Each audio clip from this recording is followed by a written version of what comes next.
everyone. Welcome back to another episode of the Deep Dive podcast. So, Steve, by now, you've heard of all the goodies in the budget. Yeah, pretty good. I say that goodie bag was goodier than I expected. You know? Okay, what surprised you? What surprised you? CDC vouchers kind of expected, but all the extra stuff and basically the amount of vouchers along the way. And yeah, basically it just felt like we're getting a lot of monetary incentives. Indeed, like $800 in CDC vouchers. I was like, wow, that was my top line, And then 500 in May, 300 in Jan next year. Not forgetting, we just got about 300 last month, right? I haven't even touched those yet. You haven't finished those? Yeah, I spent like $5 on it, I think, for my Hokkien Mee, but that's about it so far.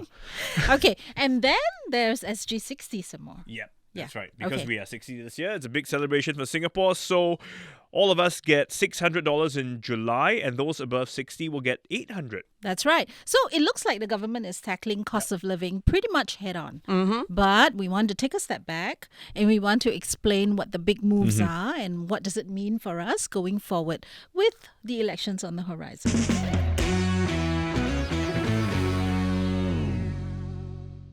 Okay, so just very quickly, your reaction to the budget and what was given out. I actually thought, like you, Steve, it's goodier than I thought. Okay. Yeah, and I think, to be fair, it's actually more than just the CDC vouchers. I think if you look at it as a whole package, it's actually looking at both short-term and medium-term. Okay. And, for all the packages, it's beyond just about vouchers. It's about training, grants. And I think even businesses have something to be happy for. Okay. So yes, what about you? Yes, and I agree too. It's definitely a budget for everyone, as what Prime Minister has actually alluded to before the start of this presentation. So effectively, right, from retailers, to households, and then even we have those SG60 celebrations all come together. It's happy to see everything coming together. People were quite happy with the CDC vouchers. And the SG60 ones go to every citizen, right? So it's not just a household thing. But the question we wanted to ask is, cost of living is tangible, right? I mean, we feel it every single day. Yeah, the vouchers definitely help. But how far do you think this will go in soothing some of those concerns? So if you look at it at the short term, I think it helps because I think a lot of people are very worried. And within the next 6 months, with the uncertainty politically, and even with the disruptions in supply chain, at least they say, I can last for at least 6 months. So if you notice, the timing of the vouchers is coming up in the first half of the year. That's right. So I think the confidence factor is a very critical part of it. Now, of course, it's dynamic. So, the world is changing, and we really hope that maybe inflationary pressures will not be as high. And I think the giving part of it is part of the celebration. I see. So it's also good that sometime in August, in September, we are also getting money coming in. Yeah, so it's kind of spread out over a period of time. So I think in terms of the mental health of the country, the confidence level of the country. But is it enough? Because if I'm thinking, I'm worried about my job, for instance, I say I'd rather get my job assurance than CDC vouchers, right? Yeah, I think to be clear about inflation, right, let me just clarify first. So to unpack inflation, right, is defined formally as increase in general price level. So we know that inflation has actually gone down from the year 2024, 2023, 2024. So in 2023, it was like 4.8%. And last year, 2024, was like 2.4%. So it actually went down, okay? But it doesn't feel that way. But it certainly doesn't feel that way, right? Precisely, because inflation is actually the rate of change of price levels. So price levels are going up. So it doesn't mean that inflation is going down. We experience a fall in prices. So indeed, people are still experiencing a higher price level, even though at a slower rate. So what you're saying is inflation might go down, but we will still see prices stay the same or go up? Price levels is different from inflation rate, which is defined as a change in price levels. Okay. Right. Yes. So this is a bigger problem, right? Yeah. It's not something that the government can solve by giving, X amount of vouchers, etc. Yes. If you relate it to what Steve was asking, all right? I'm worried about jobs. Yes. Right? I'm worried about retrenchments. And so you need to look at it side by side with the job assurance schemes and the programs that's coming from there. And if you can get productivity levels up, then the higher wages could be justified. So we actually have to look at the whole thing as Singaporeans, not just as consumers, but Singaporeans as producers as well. Okay. Yeah, because that way, if I can do better in that, then my income will increase, and therefore I won't feel the pinch so much, right? That's right. And to add on, for example, CDC vouchers, I think, shouldn't be normalized too much. So, in fact, everybody's expecting CDC vouchers all the time. Me too, definitely. Why But not? I don't think we should Forever. normalize it, definitely. I mean, But it's already normalized. It's too late, right? I mean, now we all expect it. We keep getting it. we keep getting it. So unlike GST vouchers, which are to help the lower income households, which has been which is more formalized in a way. So I would think we need to be very careful that we should not overly celebrate CDC vouchers. It just means things are more expensive, and we need some support. So hopefully, with more upgrading of skills, with high income, these CDC vouchers would go away. Okay, so the longer term thing is that hopefully your incomes will go up. Yeah. And then you would not need this kind of help for your Or daily the expenses. level of help may not be as high, and it may be Right. calibrated for those who are at the bottom of the pyramid. So it will be a little bit more differentiated and customized. Okay. So ironically, when they stop giving us CDC vouchers, You it may- means things are better. Right? Maybe, In yeah. a way, it means because it means your job is better, you're getting paid more, you don't need the support anymore. But the surpluses But- were so good. Over $6 billion. Why? We gotta ask you all why. So, because we have some inclination that it's because, the elections are around the corner, they've got a budget to kind of spend, and they figured, let's spend it. So as what Prime Minister has mentioned, a big surplus of it is actually due to the increase in corporate income tax. Yeah. Yep. Yeah, and the corporate income tax is actually the largest proportion now of the revenue, Yes. as compared to previous years. But that corporate income tax is because we did better in terms of business, more people coming in, more people paying tax, right? Precisely. More companies. More companies paying companies. tax. More companies coming Not in. personal. More It's not personal, personal. That's right. Yeah, so because of more companies coming in, for example, more doing well, but it might not be so sustainable because we are not sure whether what would be changed in the geopolitical climate. For example, we have this rules going on, so we need to be very careful of that in a way. Okay. So we need to be selective on the kinds of companies coming in. Yeah. So if it's companies coming in because of low-cost drivers, easy come, easy go. So if they are selecting us in spite the higher cost relative to our neighboring countries, it must be because they like the security, they like the talent pool, or they Okay. like that safety and soundness. So those elements means that it can be more sticky. Ah. Yes. Right, it's more sustainable or long term. So they're coming because they see the full picture. The ecosystem is there to support Yes. them, versus in just low taxes. Let's talk about large families. Huh. That was another big thing, right, in this budget. We were quite surprised. I mean, I was personally quite surprised because in my mind, it's quite hard to convince people to even marry and have one kid. Yes. Here we are saying have 3 children and, you will reap Yeah. the benefits. So why do you think the government is focusing on large families? So I think this year, the TFR, the total fertility rate, really went below 1 at 0.97. Yeah. And that's very worrisome because if we depend on our own domestic population to procreate, they can't even replace the parents. So I think something needs to be done. And we are not too sure. I think for years we have been giving baby bonuses as Yeah. well. Yeah, but we found that giving money doesn't make people want to have more kids, Yes. right? Yeah. Because the kids cost way more than whatever money the Yes. government can give me. I would love to see wonderful case studies. I think Yeah. Minister did put up, families that have more than 2 children and how they are actually thriving and how the packages would help them. But, working women, Yeah. we have to juggle between work, all right, and home. Yeah. Yeah. And at the end of the day, I know many young men are pulling their weight Yeah. these days. So my son-in-law, they're doing Right. all that.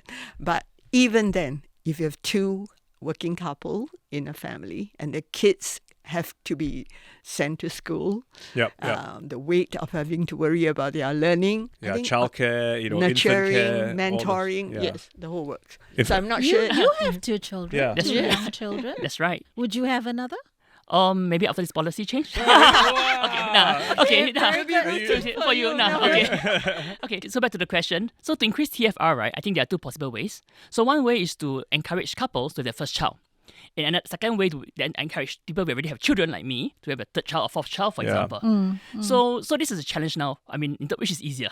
Is it easier to convince a person to give a first child or is it 3rd or 4th child in a way? No, you got a good point. Okay. That's okay. a fair point, actually. Yeah, because to have a first child is going to be lifestyle change totally. You Yeah. can have a lifestyle change in terms of, let's say, you need to buy a baby cot. There's a lot of fixed costs involved.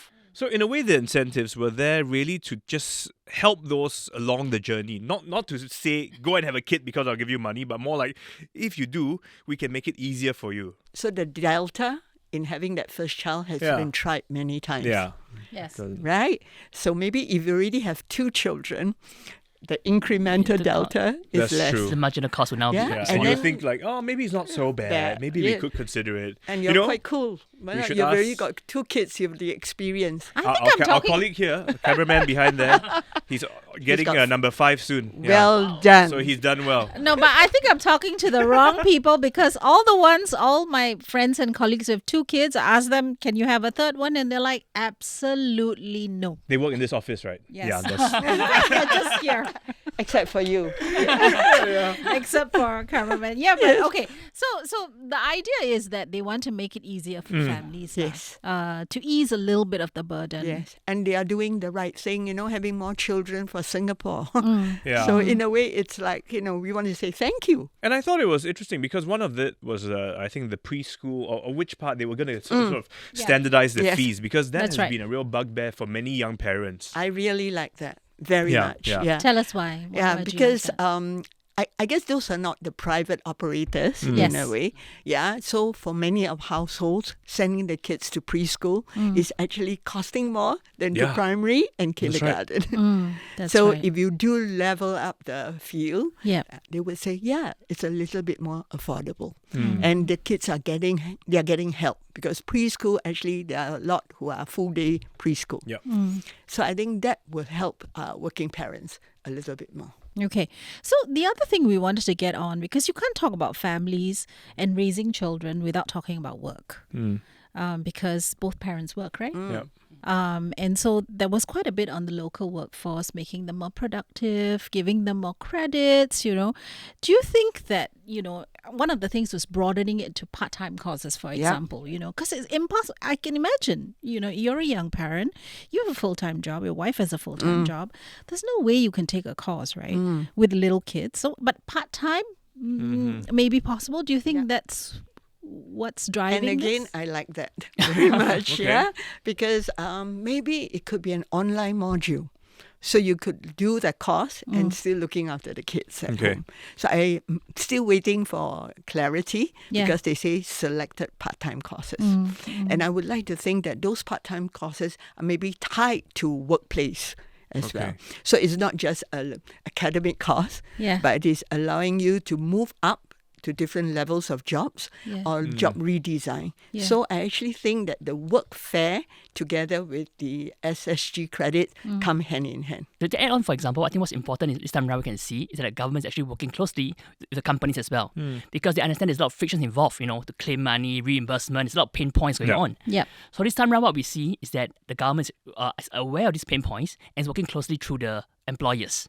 So with a collaboration between employers and so-called the workers together, I think this will be much more smoother in a sense. Okay, the biggest friction I Yeah. would say though is inertia on the part of the worker, i.e. me. I haven't used any of my credit. Have you? No, I haven't. Yeah.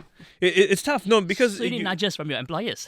So employers is aware, can claim Employer easily. says, yeah. Okay. yeah, you kind of almost need to make it Yes. like mandatory and say you need to go attend one course every year and go use your skills future, that kind of stuff. Yes, so I thought the customization would qualify. And I Yeah. think that's important. So if you were to learn something while you are at work, what would it be? I've been wanting to learn how to fry char kway teow because I Okay, love that eating one- it. So. no, Come on.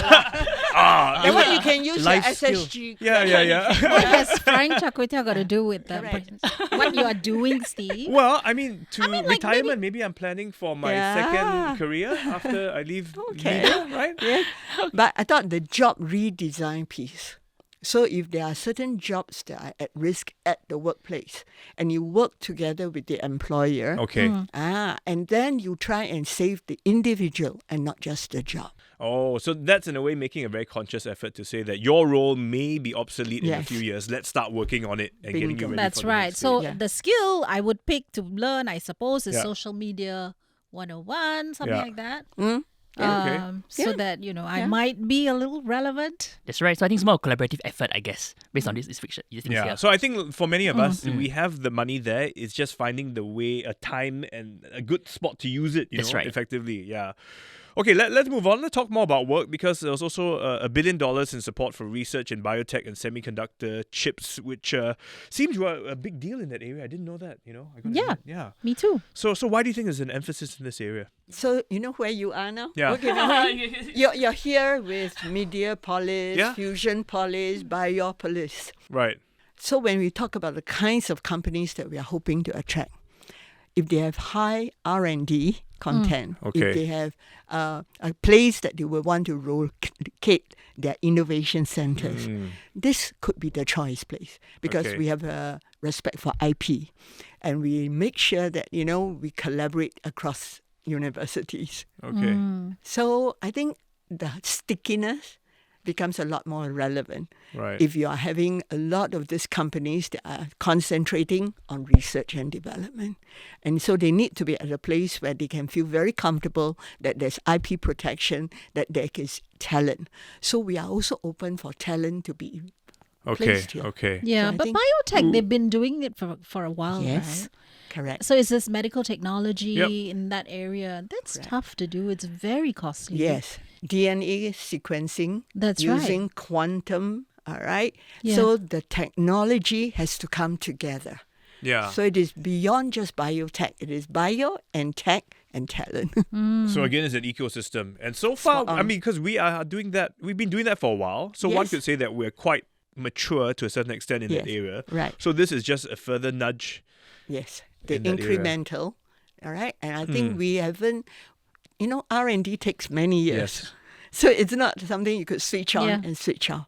So That's that right. top up, the enhancement, is because we think we are in the right direction. We are seeing companies okay. coming in. And 8 out of 10 of the world's global pharmaceutical companies are here. That's Yes. right. And then they come here and guess what? They The pay corporate tax. Ka-ching! There you go. To add on, for example, semiconductors as well is a big thing too in Yeah. Singapore, right? Not just biomedical Yeah. tech, Yes. semiconductors. It's the chips, right? the The chips, kinds yeah. that NVIDIA So, and makes. AI is a buzzword for the past 1-2 years. Yeah, yeah. And Yeah. we're, AI, the technology, and there's this tension between the US, China, and so forth. So Mm, these are all good opportunities. I think it's the correct direction for us to put our money there. To say Okay. that this is the way for us, to have any opportunities available, especially in these global tensions. I thought the nuclear power one was quite interesting. Yeah. It's been raised before. Yes. It's not terribly Yeah. new. Yep. Yeah. But the fact that it's come up again, it's Yeah. all linked to clean energy. Yeah. Yep. The needs are going up, Yes. right? Our energy needs are going up. Yes. Then the climate thing comes into play. So it's both a climate risk, you have the push factor, but you also have a pull factor. And I think Minister also said we are constrained. Yeah. We don't have wind, we don't have waterfalls. That's right. So we can't have hydro, we can't have wind. Yeah. So what are our resources? Solar, Yep. we have some, but it's not going to power all of us. And everything that we need needs lighting. EV needs charging. That's right. So this is the progress. So we can't do it on our own. So it's again ecosystem. So Right. Minister also say we have to talk with our neighbors and having the SMR. That's Okay. right. So The those modular reactors. Yeah.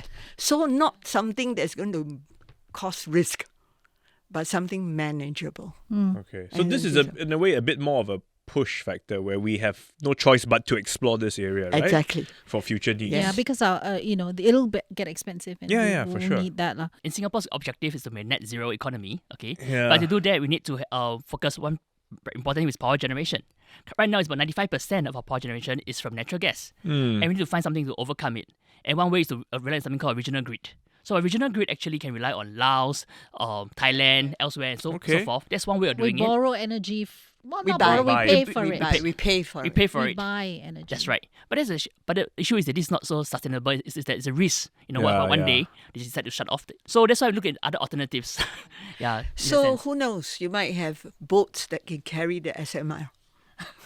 Right. Okay. Maybe. Right. Yes. So who says it's got to be on land?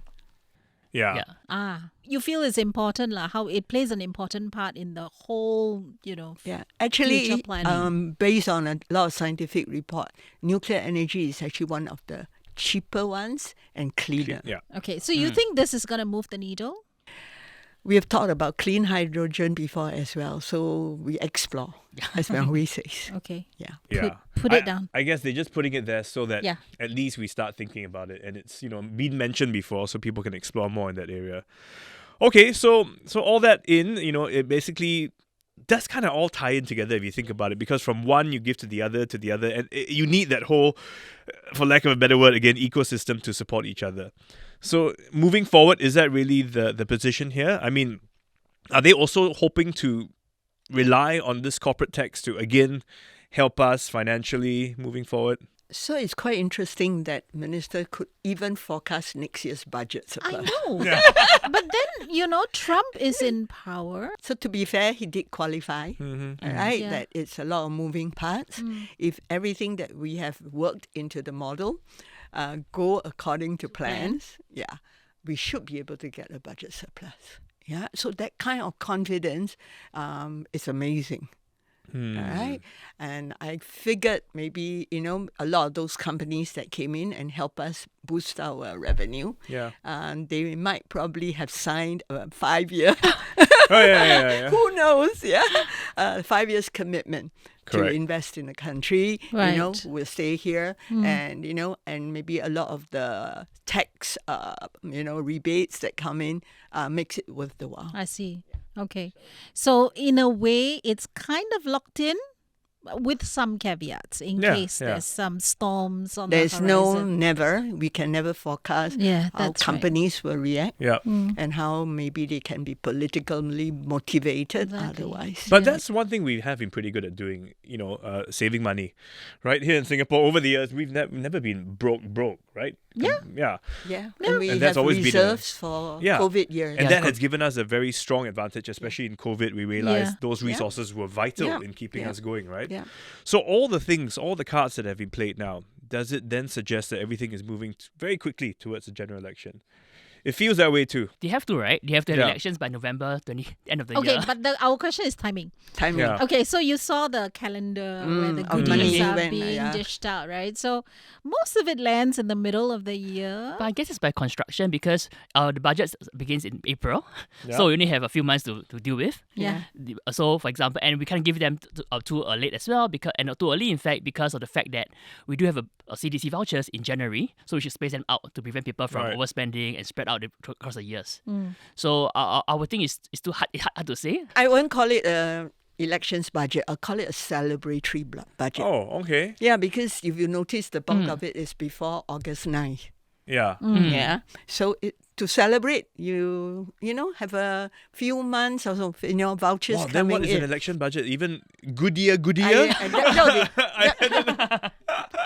That will be part of this whole process. Right. So, but I love the idea that it's an SG60 budget. Okay, so she looks at it more like a Singapore celebration celebration. kind And of this is a year of celebration. It is. We have a big Yeah. birthday. It's coincidence then, this election year. Okay, but no, Yeah, if we so had to pin you down for Pick a month. pick a month. School holidays. School holidays, but half the country is That's gone. when. Early part of the school holidays. Okay. Who knows? Yeah, So so you're for logistics reasons, right? School holidays, Yeah. right? Yeah. like early June, you're saying? It's, so there's June End May. or Late September, May. right? It's only two possibilities, right? June or September. September don't have a long break. It's a 1 week break. Yeah.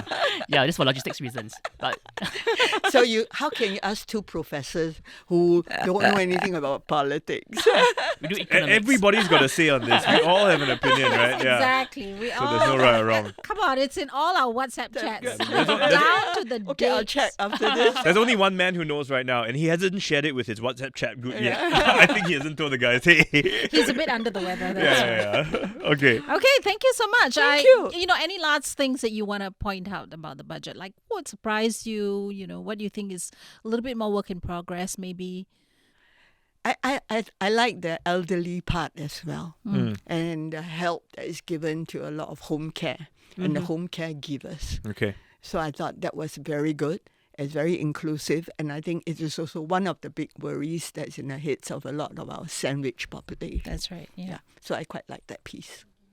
I like the fact that actually they did not mention much about foreign workers this time around. Because for past few budgets, they did mention about foreign workers, limitations, and so forth. But I think we should, this time around we did not put it in. So I thought it's quite interesting in a sense. Yeah. for the past of few years, we experienced, for example, when the government restricted foreign workers quota, we changed the local qualifying salary and so forth, because in hope to have more locals being employed in a way. But this time around, we can see the focus is a bit shifted to more of the skills future, in which we actually make sure that people actually have the more skills involved. And also subsequently, we have this part-time training, and so that actually we can rely more on ourselves than limiting foreign workers over here. So an emphasis more on Singaporeans and Singapore workers, right? That's right. Yeah, that's also a good interpretation. Yeah, but I think they're worried about the Singapore worker at some point. Yes. In terms of job displacement Yeah. because of AI and etc. So these are, I guess, moves good issues. Good. Yeah. Good to concentrate your attention on what can be done ourselves. Yeah, and now we're giving you We the resources, own, more money, correct. so to speak, to Yeah. help you, So elevate. I call it, we own that destiny. So the first 60 Yeah. and the next 60. Okay. So if we could use those funding and those training well, then we are leaving behind for our children and the grandchildren something for their next 60. So spend your CDC vouchers wisely, guys. Yeah, you can, in fact, you can spend it quickly too, because there's another one coming quite soon. Can you spend beyond that $5 char kway teow? Yeah, okay, I'll try. I'll go to my favorite supermarket, NTUC Fair Price. So thanks so much for joining us. This has been Deep Dive. Of course, if you have any comments and thoughts to share with us, do drop us a note. But otherwise, a shout out to our team, Tiffany Ang, Junaini Johari, Joanne Chan, Saya Win, and Hanida Amin. Bye for now. Bye.